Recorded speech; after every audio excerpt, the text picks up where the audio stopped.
very exciting to see all of you come together to our second chapter webinar of the year. Today, we will be focusing on fundraising strategies and have some very insightful information from all of our speakers today. This topic was highly demanded from most of our chapters from this year's annual reports and the chapter officer retreat we had at last year's conference. I'll go ahead and get started with a quick introduction of myself. My name is Angel Rebollar, and I am part of the SACNAS staff working as our programs coordinator. I have been working with SACNAS for 2 years now and have been working a lot more closely with our chapters within the past year almost. I will be your main point of contact from the national office, along with the help of my colleague, Daniela Bernan, Associate Director of Member Services, who's in this meeting as well. So first, I will be laying out the agenda before we get started from all of our speakers. We will have speakers from 4 different SACNAS chapters, including the UC Davis grad and postdoc chapter, the Indiana University School of Medicine student chapter, the University of California, Los Angeles chapter, and the University of Houston chapter.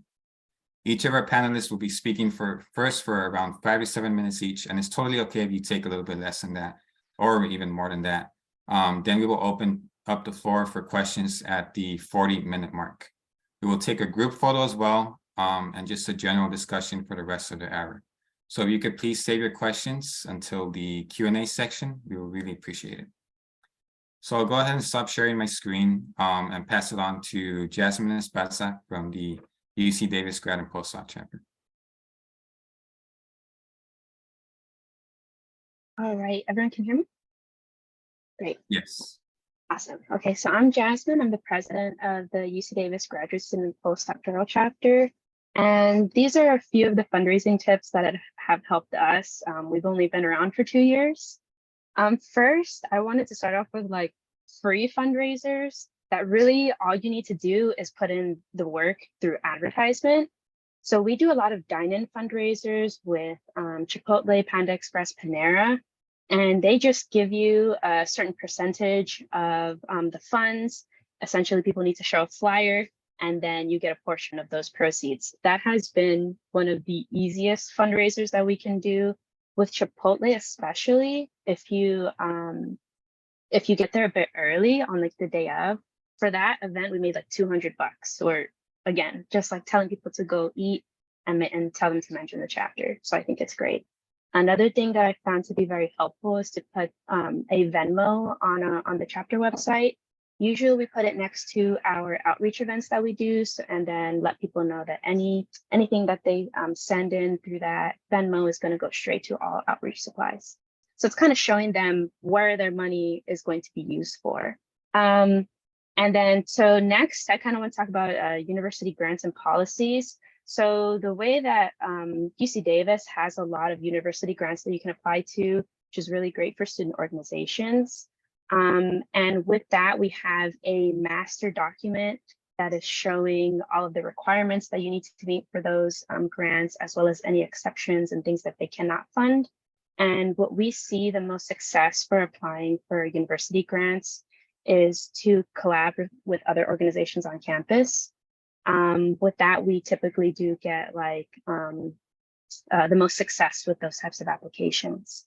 And then at the end, I was just going to show like the different documents that we have so that people can kind of see the way that we do it. You don't have to do it that way, but like if it's inspiring to you, then you can definitely use those types of things as a template. And then I saw someone had written a question about like tax write-offs. So I think some other chapters have maybe tried to be a 501c3 to be like a nonprofit. When we tried to do this and I contacted the IRS, they said not to do that. So we did not have success in being a 501c3. Instead, the campus asked us to create an EIN, or an employee identification number. So for example, with Panera or Chipotle, in order for them to like give you this donation, sometimes they will ask you for an EIN, and then you have to like input that information in there, and then they're able to give it to you. And I think that's really to help them to say that they have donations. And UC Davis has their own monetary gift system, but they take 6% of any donations that are given to our chapter. So we kind of try to not go through that system. Typically, that's for really big monetary donations. That's what they told us. And then I just quickly wanted to show like some of the different documents that we use, because I think that being organized has really helped our chapter a lot. So we keep all the finance documents in one thing. We have a clear protocol on how to handle cash and handle reimbursements. And then before the year starts, we make sure that every board member kind of knows what grants they can apply to, so people are not overlapping in the grants that they apply for, because typically there's a maximum that we can apply for per year. So let me just quickly show that. So you can still see like a Google document now, right? Okay, cool. Okay, great. So this is like an application tracker that we have. So these are all of the grants that we can apply for through UC Davis. And then what we have is like who's applying for it, what's the status of that grant, and then a direct link to the application. So everything is all in one document. And then for the events, I have this Google form that each board member will fill out after an event that they have. And this is for the annual report, so it makes it a lot easier when they're inputting all of the information. And then also creating like another Google form for any reimbursements. And this is because UC Davis is very strict on anything that money touches. Like there is something that we have to follow from UC Davis. So a lot of this has been really created to make sure that it's fits the UC Davis guidelines. We have everything in order. And then for like our chapter finance sheet, we have this really detailed sheet so that every penny is allocated for, and we know what is a grant and what is independent funds, and making sure that those things are separate. Because, you know, for us, our university grants are event-based. So we can only use one grant for one event, and it can't be used for anything else. So that's why we need to keep track of like everything basically.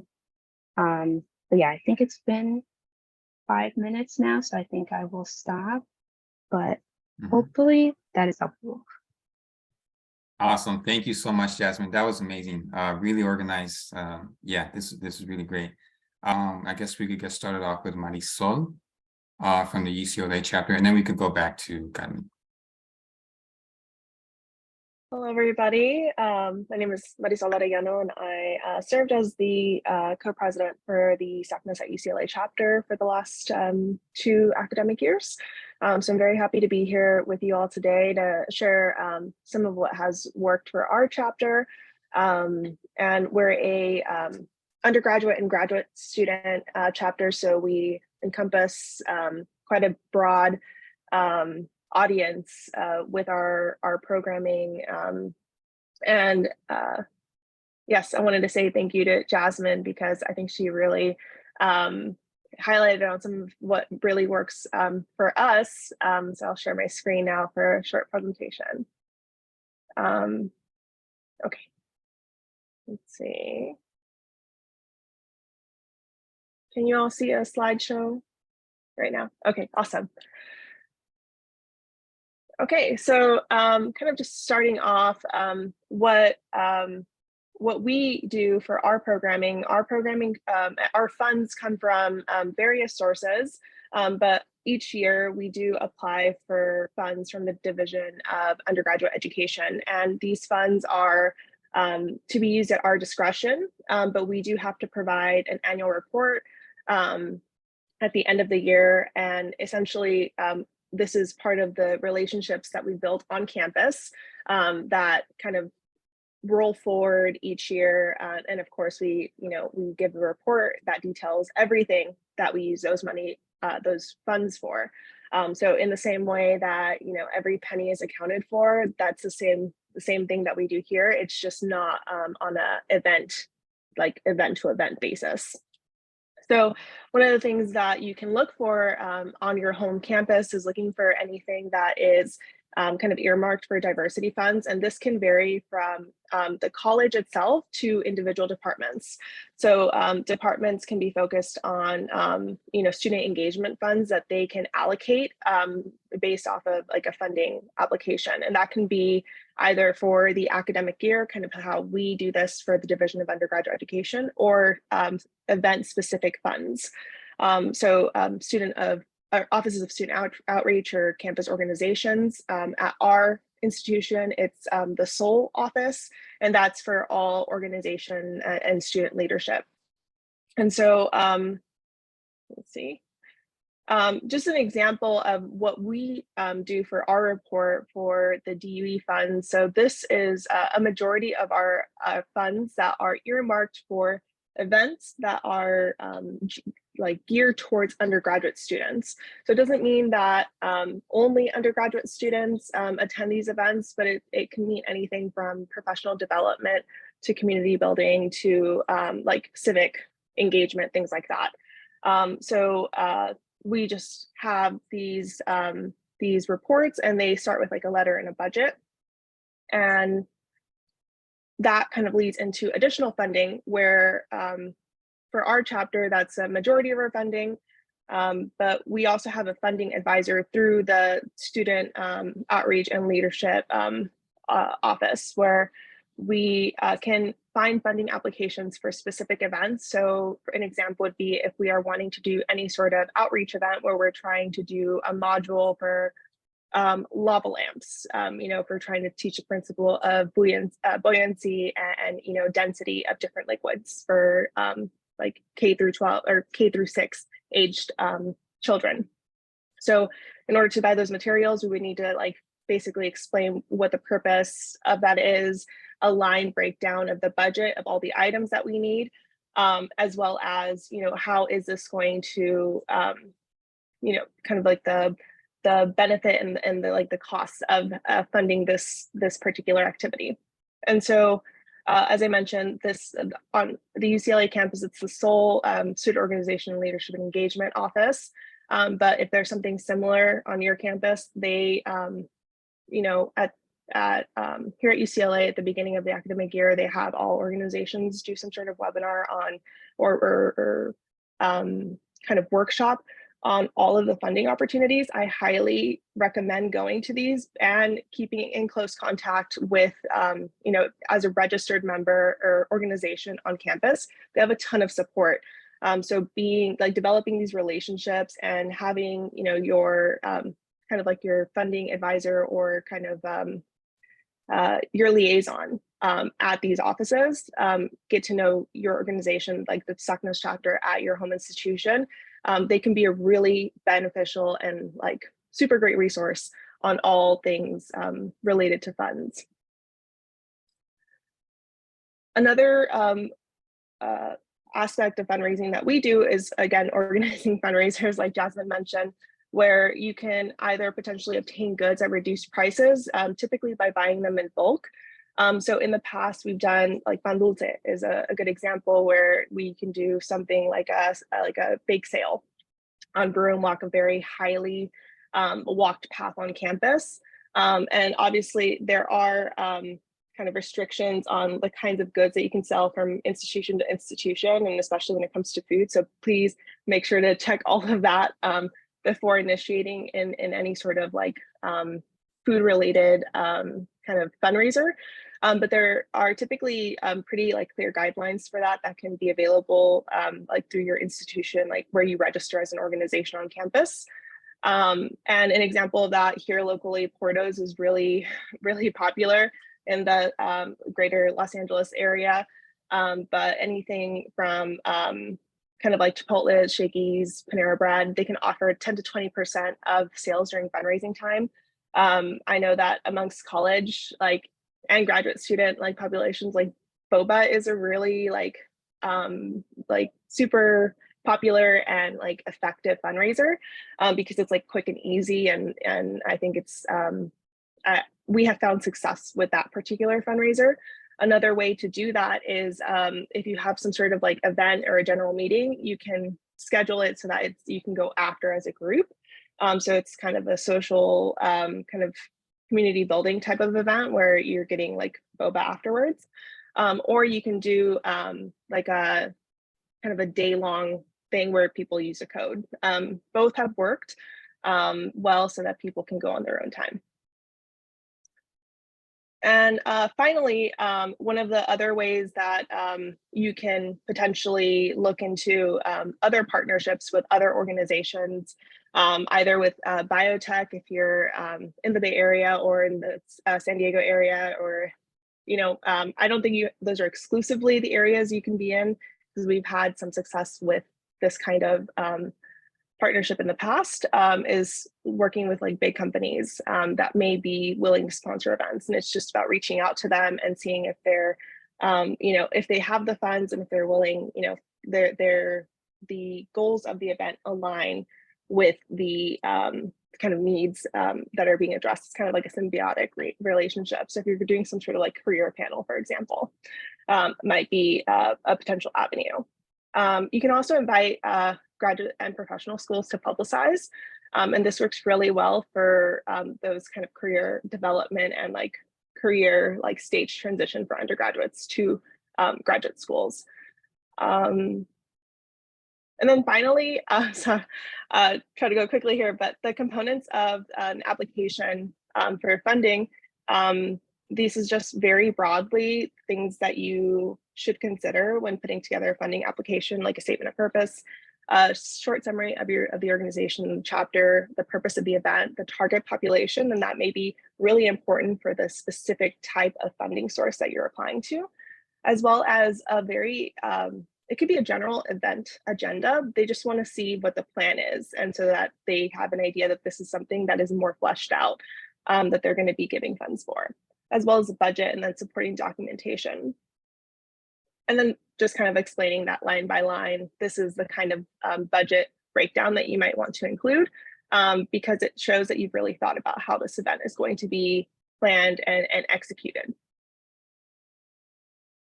And then not to like reiterate too much of what Jasmine said, but records are super important. So keeping it in a centralized place like Google Drive or Dropbox, updating it regularly. I think Jasmine showed a really fantastic example of like how you can keep all of your records in one place and keeping it updated. So it was beautiful. The organizational like aspect of mine, I really loved your spreadsheets, Jasmine. And then keeping track of where the money is coming from. And this is really important, especially if you're, filling out that event form at the end of the event or at the end of the year. And then again, all of this is just to obtaining the funds for these events, budgeting for those funds, and then collecting that data, I think is probably the most important to help facilitate funding in the future.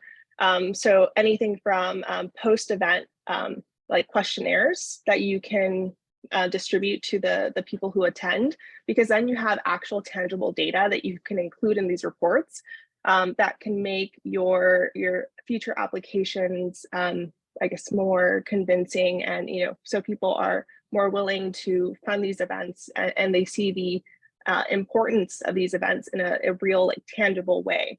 So I think that numbers tend to be really convincing in these kinds of applications.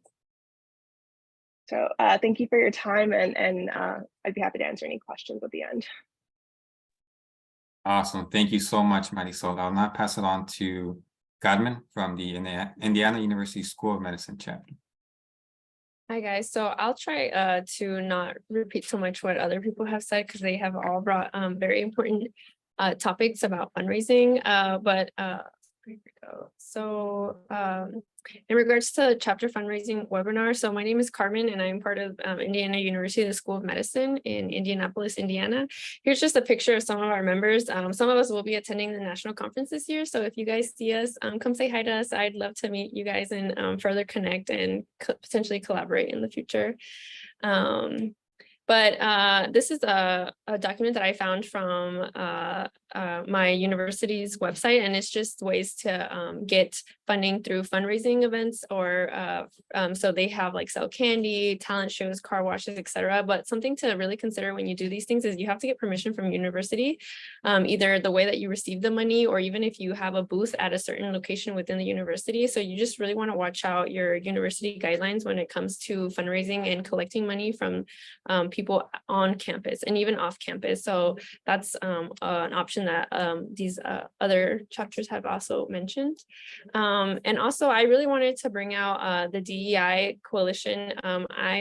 I think a majority of universities have a DEI chapter or committee, and they have really strong connections with, as from what I've seen, the SACNAS chapters, they love us and they really want to support us in any way possible. So for example, our SACNAS chapters gets a lot of our funds from the DEI office, and they are the ones that are in charge of all of our money, and they try not to do reimbursements just for, I guess, tax purposes, but I would highly suggest to look for any DEI committees in your university. They are more than happy to help out SACNAS chapters with events, even if it's just to sponsor lunches. You would be surprised how willing they are to spend a few $100s on pizzas every so many months or even once a month.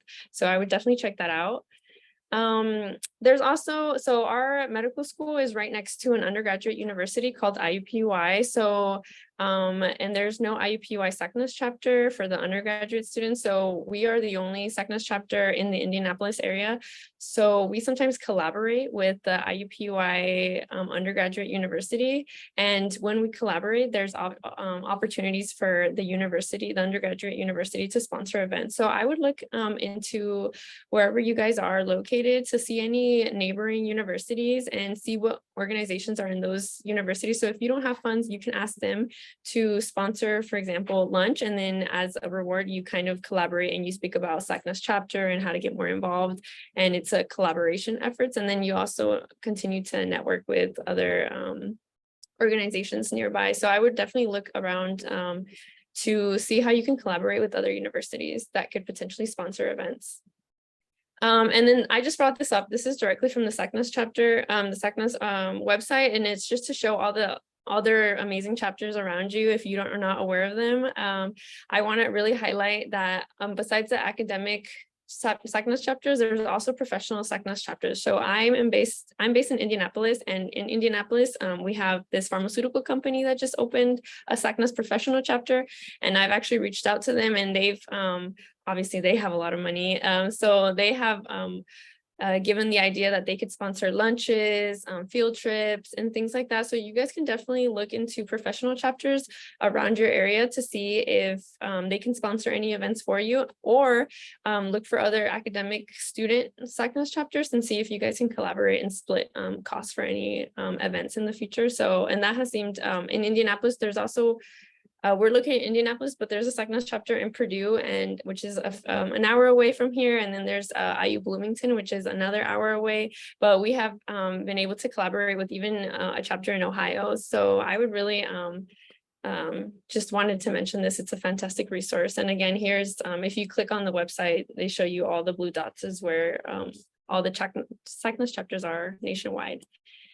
And then lastly, I also wanted to just mention that if you ask a professor who's heavily involved in DEI, outreach, communication, they would be willing to sponsor lunches for certain events. So for example, we once had something happen where we could not get funds, and I reached out to a faculty member here at the School of Medicine, and I talked to him about our issues that we were having, and that professor was able to get some funds out of certain grants that he has. And I'm sure some would even be willing to pay out of pocket to support these minority organizations. And you'd be surprised how many professors there are with a good heart and, you know, wanting to help our organizations. So I definitely just wanted to bring that out. Sometimes you can just ask people to help you out, and they will be more than happy to do stuff like that. So other than that, I really don't have any other things to say. My name is Carmen. If you guys have any other questions, you can email me, and you know, follow me on Twitter, or our organization on Twitter or X, whatever you call it, if you want to see more of our activities throughout the year. Thank you.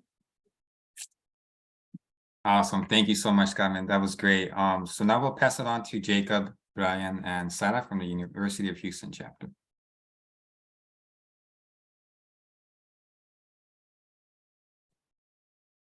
Hello, everyone. I'm just going to wait until get our presentation up.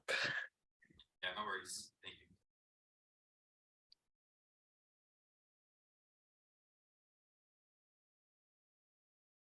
It's up, right?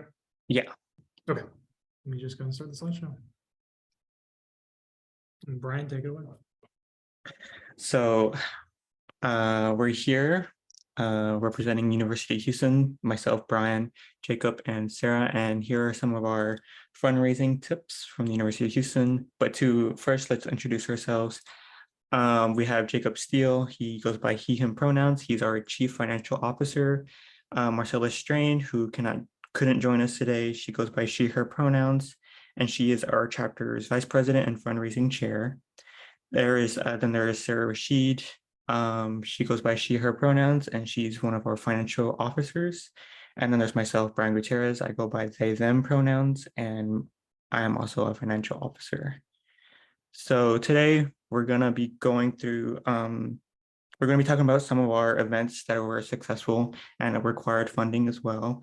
Some financial breakdown of our chapter financial breakdown, the process that our finance team and our officer team follows, and like finding funds and finances, and some of our recommendations to our sister chapters all around the country. So we're going to talk about some of our successful events that we've hosted. They include STEM, cultural, professional development, outreach, community, and recruitment events. One thing that all of these events have in common is that they required funds. And we've been fortunate enough to find funds for all of these events. Like our STEM event was hosted and funded by Altair Engineering. Our cultural events and professional development events were both funded by grants from the university. And our outreach, community, and recruitment events were funded by our personal fundraising events that we hosted on campus, like our bake sale, or maybe also a fundraising event with a local restaurant like Chipotle or Fuddruckers and other events that we hosted. I'm going to pass it on to Jacob, who's going to give us our financial breakdown for our chapter. All right. Thank you so much, Brian. So for the course of hang on, I'll wait for the slide to transition. There we go. So for the course of the fall 2022 to fall 2025 academic years, we've actually raised in different avenues around $19,050. I thought this would be a very useful breakdown to show where this money is coming from. Around 5% of it's coming from organizational fundraising. That's mostly in the form of bake sales. Around 21% is coming from company and department sponsors. And these are the three that sponsored us in that way, which was the Chevron Corporation, Altair Engineering, and also the UH Biology and Biochemistry Department. And then one very successful aspect that we've come to find out in the past year was being listed in broader impact grants. So we have a large portion of our funding coming from broader impact grants, 74%. From the UH College of Natural Sciences and Mathematics, as well as the US Department of Energy. So this is a kind of a breakdown of where all those funds are coming from. The big reason I wanted to show this was these numbers seem high. I would love to say we could just use this money in however we would like. There are stipulations that come with this money.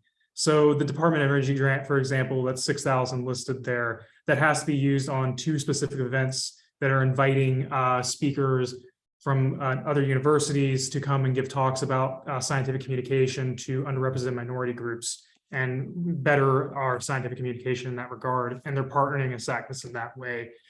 So that has to be spent on like flights, hotels, food for the events, as well as the $8,000 that College of NSM money has to be used specifically for a freshman transfer mentorship program.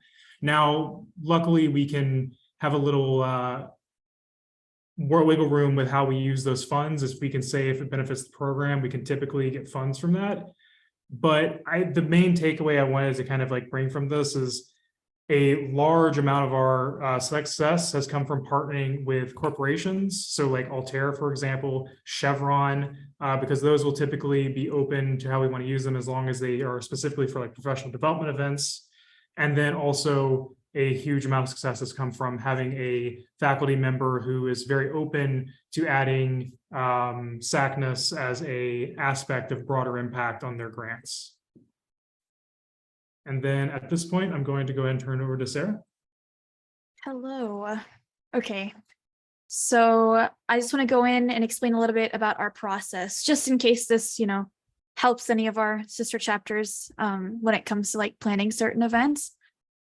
So I'll go to the next slide.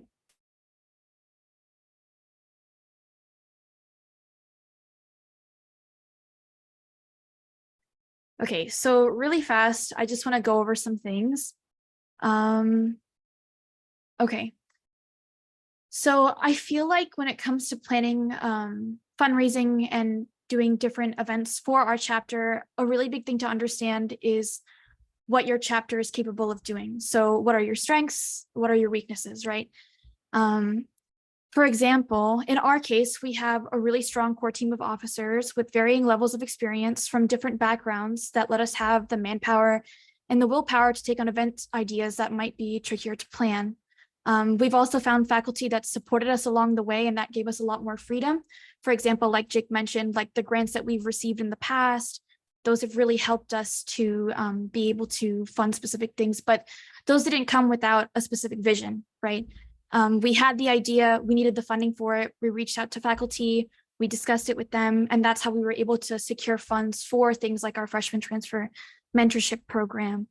When it came to weaknesses, from a finance perspective, we're all part of our, finance teams in our own chapters. Do we have the funds to cover the event in question?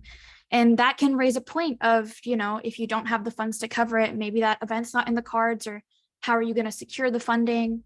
Those types of things are really big questions that you need to make sure that you're covering from the get-go. And then seeing when you look back at previous events that you've planned, that also gives you really good insight about what's working for you and what isn't. If you look at a previous event and you're wondering, well, how did this go? What happened? How was the turnout for the event? And what are the weaknesses about your campus as a whole that might be impeding you from succeeding, right? For example, for us, UH is a commuter school in a very large city, so we might see a lesser turnout because people have already gone home if we host the event, for example, later in the day. Or if it's not catering to the student lifestyle, then you won't see a lot of success there. So did the event properly cater to your student body, right? Looking into the future, right? Where do you see opportunity? Like I said before, having that vision when you're planning things that require funding or your fundraising efforts, it helps to have that core idea so that you get more inspiration on certain ideas. For example, we had the idea, we've done bake sales in the past, right? But we had the idea to try for a theme, like a Valentine's Day bake sale. And the excitement around having that theme and having that core idea, finding a good location that had a lot of foot traffic, and all those ideas came together and we were able to pull off one of our most successful bake sales to date. But in that same vein, when you're looking at opportunities, you have to consider your threats, right? What are the blockers you're facing? What are the factors outside of your control? And I think some of the other presenters went over this, but the biggest thing that we've seen personally is the amount of red tape you have to cross and time. So as was mentioned, a lot of universities will have different regulations and requirements for how you do things, right?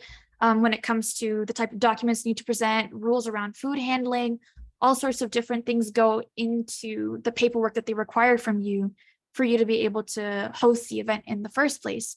And getting through those steps requires time. So seeing how much we've had to deal with those offices at our university and the amount of time it took kind of set the framework for how much time in advance we need to start planning these things, especially because some of these offices have requirements on when you can submit paperwork before the date. But all of these sort of factors have really helped us personally to see what works for us, what doesn't, or where we can maximize on where we could make money versus not. For threats, like I said, I mentioned previously in weaknesses that our student body is very active in leaving campus very quickly. And so that's a big threat for us. And for example, like the profit shares were mentioned, we've tried doing that in the past. We haven't seen a lot of success with it yet. We found more success in being listed for grants and other types of things because of the fact that our student body typically is not very keen on going to a secondary location, right? But we'll see like how that works in the future, if we should continue doing it or not. But properly evaluating all of these provides you with a much better understanding of what you and your chapter can do. For us, figuring out where we went wrong and what we did really right helps us to decide what we should be spending money on or what we shouldn't be spending money on. So speaking of campus resources, okay, so I know other presenters have mentioned this, that you might have specific resources available to you through the school. For us, our specific organizations are called the Activities Funding Board and the CCA. And we have these specific organizations that give you this funding. So long as you register with them, you fill out the paperwork with them, you can receive up to a certain amount of money per academic year, and that will help you fund some smaller scale events like game nights or other fun things that, but you have to just make sure that you're triple checking the requirements on how the money can be used. All of the money typically that we find has stipulations, right? They want you to do specific things, like you need to be submitting your receipts, or you can't buy reusable items, that type of thing. You have to be careful with what exactly they're requiring, because you wouldn't want to come under scrutiny or break a rule, because that could lead to you losing money in the future. Another one that we've seen is faculty support. I've mentioned that we've received grants for various programs that we host. Having supportive faculty that is willing to write us into those grants has come a really long way in getting us off the ground and to be able to see the success that we've seen today.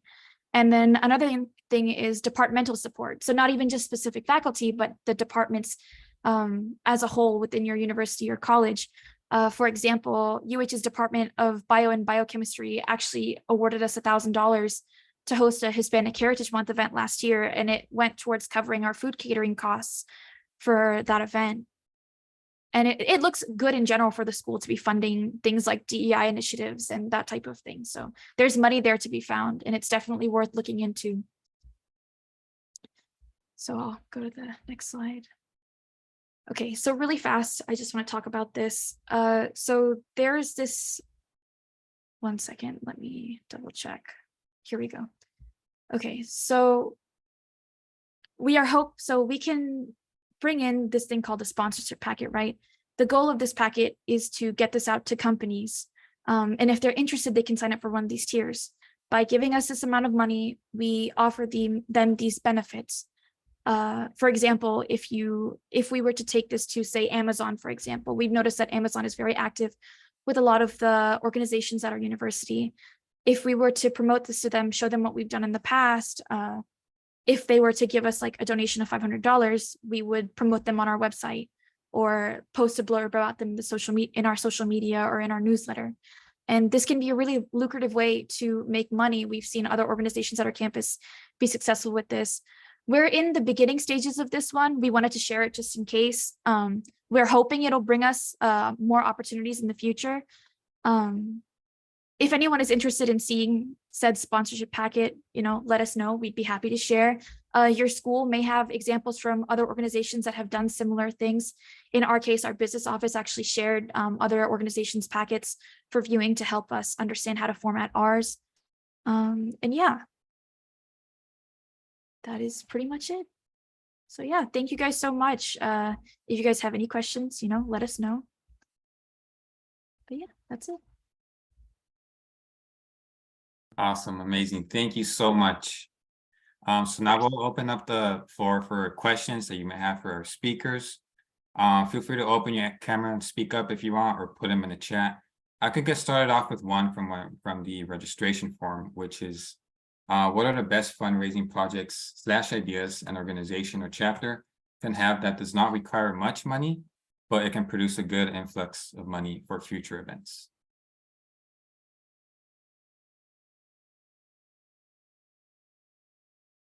Whoever wants to jump in.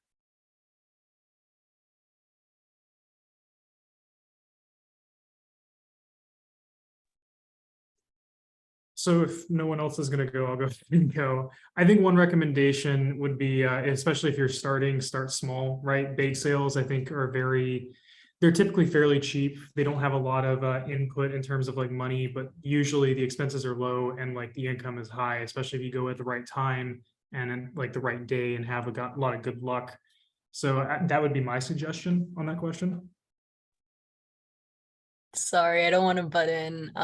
Guys, I'm the president of the SACNAS chapter that just presented. Another thing to kind of add on to what Jacob said is that something that we've had success with is having people actually donate baked goods for our bake sale. So we actually don't have to like pay for those goods. We're just making profit. I can add one thing that our chapter has done.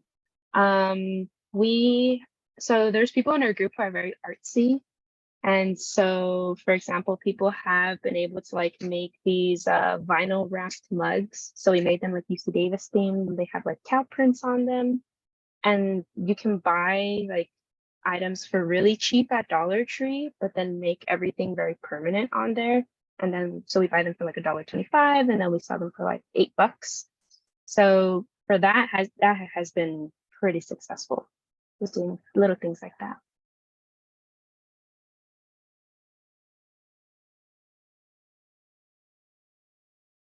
All right, there's no one else. I will move on to the next question that we have received in the registration form as well, which is how can we fundraise without violating our campus fundraising policy? It's a great question. I believe some of you had touched on it, but we want to just expand on that.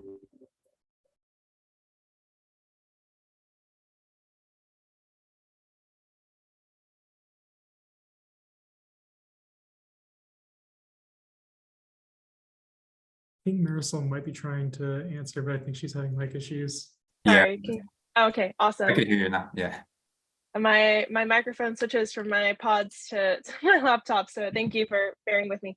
Yeah, so I think working with your like campus organization, like where you register as a campus organization, typically they might have an office where they have these like advisors where you can pretty much ask them any sort of question as it relates to any sort of campus policies or rules, and kind of touching upon some of the things that we as like speakers collectively touched upon with regards to like food sales, kind of the restrictions around that, funding opportunities.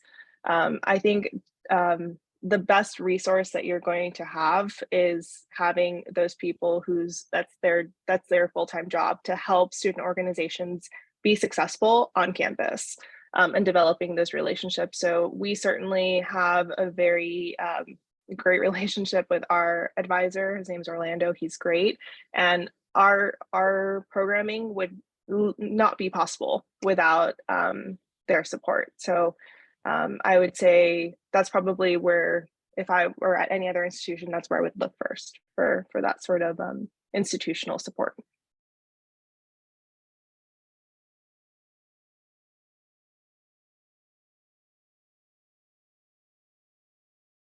Thank you. Anyone else before we move on to the last question?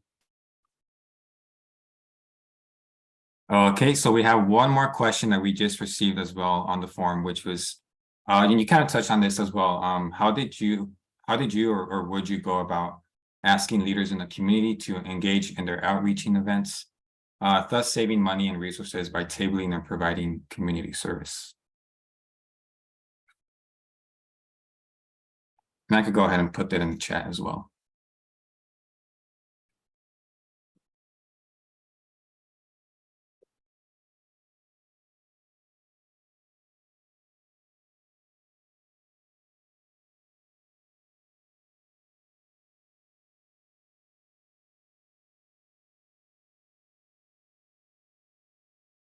I think I might have some insight on this one.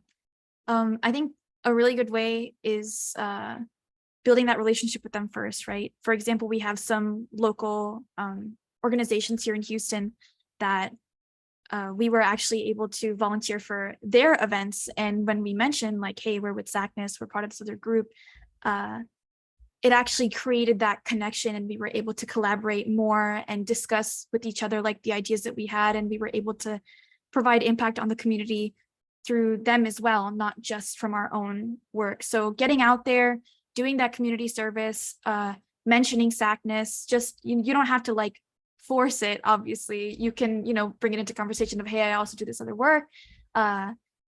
People who are interested and want to engage with you, they'll engage with you on that, definitely. And we've seen a lot of success from there in terms of like getting the word out, getting our name out. And at the same time, you're helping people with similar goals, right? So I think that's probably the best way, is getting involved with the community around you, finding similar organizations to work with, and then that can turn into fruitful collaborations along the way. Another kind of thing that we do, kind of going off of that as well, is we've partnered with some museums in the Houston area as well. So for example, the Houston Holocaust Museum has the Latinx Initiatives Advisory Committee, and myself and one of our other officers actually sit on that committee as representatives of our SACNAS chapter. So that's also given us an opportunity to network with other community leaders who are also sitting on that committee and also have the same kind of vision as we do, as far as promoting, I guess, underrepresented minorities in these spaces, not just in science, but in arts and other things as well.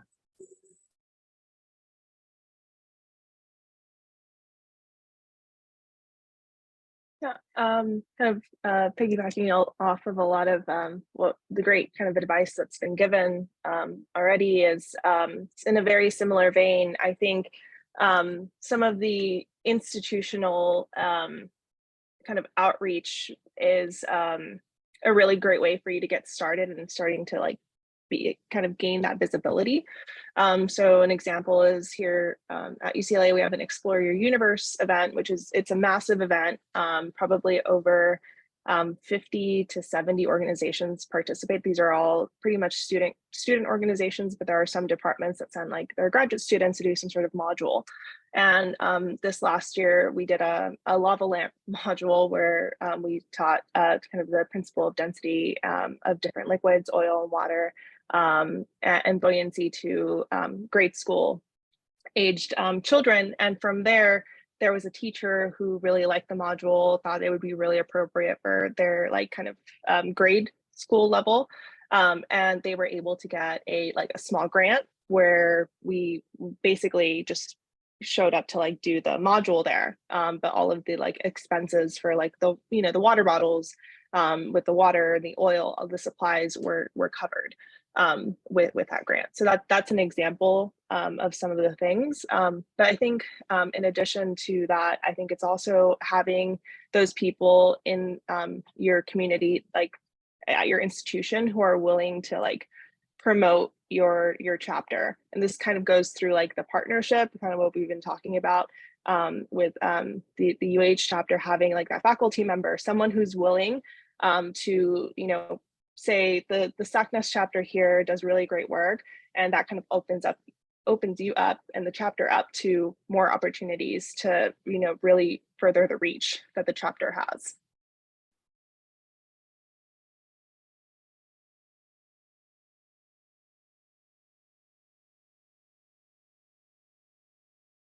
I think I would just mention maybe one more thing that UC Davis as a whole, I think, was pretty good at. They held like a research, it wasn't a research, but it was a symposium for different organizations to make like a research style poster, and then invited like the entire campus to come and like learn about these different DEI initiatives that organizations are doing. So that was like the first time I ever had to make like a non-science poster. But then it's nice to have then this printed poster that we can, put in the hallway. And then with that, there were so many collaborations that are now just starting because of that event. So I'm not sure if other universities do that. This was the first time they did it. But even just an idea to bring up to department heads or things like that. Just like, getting the word out there and having it all in one space.